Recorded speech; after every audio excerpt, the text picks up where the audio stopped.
Hashtag 221, Apocalipse, estudando as profecias. Bom, isto causa grande admiração, porque se maravilharia São João, então, assim grandemente admirado, quando viu a mulher embriagada com o sangue dos santos. Por quê? Era a perseguição do povo de Deus, porventura, no seu tempo, alguma coisa estranha? Ele próprio não viu Roma estender os seus mais ferozes anátemas contra a Igreja do Cristo? Ele próprio não foi exilado na ilha de Patmos, vítima deste cruel poder? Mas então, por que se admirou quando seus olhos penetraram o segredo da sua admiração, que era justamente que toda a perseguição testemunhada por ele havia procedido de Roma pagã, ostensivamente hostil ao Cristo de Deus? Não era de estranhar que pagãos perseguissem os verdadeiros seguidores de Jesus, o Cristo anunciado desde Moisés. Mas quando São João viu no futuro uma igreja professamente cristã perseguir os seguidores legítimos de Jesus e se embriagar com o seu sangue, então não pode deixar de se admirar com soberbo espanto. Jesus fez João ver no futuro o que seria uma igreja que é a transposição espiritual do Império Romano. Quem o diz é o próprio Jesus, está no Apocalipse, capítulo 17, versículo de 8 a 11. E a besta que viste era e já não é. Todavia está para subir do abismo e vai-se para a perdição. E os que habitam sobre a terra e cujos nomes não estão escritos no livro da vida, desde a fundação do mundo, se admirarão, quando virem a besta que era e já não é, e que tornará a vir.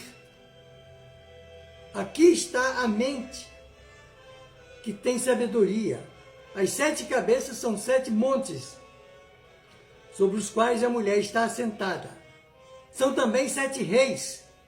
5 já caíram, existe um. Um existe, e o outro ainda não é vindo. E quando vier, deve permanecer pouco tempo. A besta que era e já não é também o 8º rei, e é dos 7, e vai-se à perdição. Bom, vemos aqui Roma em 3 fases ou períodos, né? A besta de que o anjo fala é, evidentemente, a besta escarlata ou escarlate. Uma fera com aqui é introduzida, é o símbolo de um poder opressor, perseguidor. Enquanto o poder romano, como nação, teve uma existência longa, ininterrupta, passou por certas fases durante as quais este símbolo lhe seria aplicável. E durante cujo tempo, consequentemente, a besta, em profecias como esta, se podia dizer que não era ou não existia. Assim, Roma, na sua forma pagã, foi o poder perseguidor e sua relação com o povo de Deus, durante cujo tempo constituiu a besta que era. Mas o império se converteu nominalmente ao cristianismo, isto é, não ao verdadeiro, mas o cristianismo dos homens. Houve uma transição do paganismo para outra fase de religião falsamente chamada cristã, e durante um breve período, enquanto esta transição se estava operando, perdeu o seu caráter feroz e perseguidor, e então podia dizer-se da besta que já não era. Passou-se o tempo, degenerou o abismo, né? Ela degenerou no abismo, e de novo assumiu o seu caráter sanguinolento e opressor, e então constituiu a besta que virá, o que havia de vir depois dos dias de São João.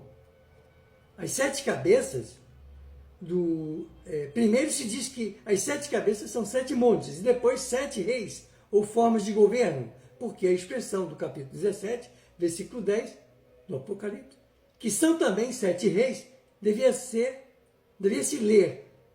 E estes são 7 reis, 5 já caíram, diz o anjo.